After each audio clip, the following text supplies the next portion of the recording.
Livres et manuscrits de Louis-Ferdinand Céline, vendus à Drouot le 17 juin. Alors le voyage, bien sûr, c'est l'édition originale reliée en maroquin rouge. Chez Céline, les prix sont très élevés. Il est estimé dans les 10-12 000, ce volume. Celui-ci, c'est Mort à crédit, dans une édition originale sur Japon. A été tiré un nombre très réduit d'exemplaires et avec une truffe, c'est-à-dire une des pages autographes de Louis-Ferdinand sur Mort à crédit. C'est le calque d'un château l'autre. Il y en a 350 pages environ, et c'est corrigé parfois de la main de l'auteur.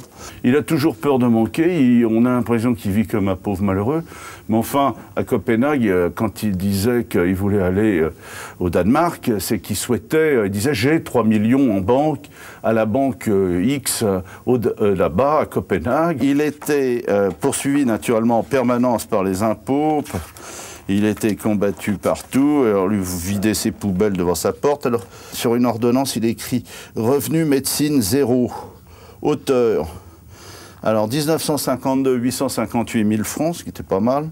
En 53, 0. Et en 54, 447 000. Voilà. Et alors, médecine 0. Il faisait toujours de la médecine gratuite. Il était comme au dispensaire à Clichy.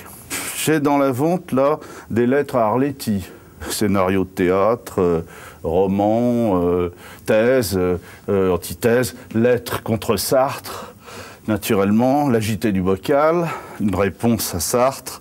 Il avait des amis très sincères, hein.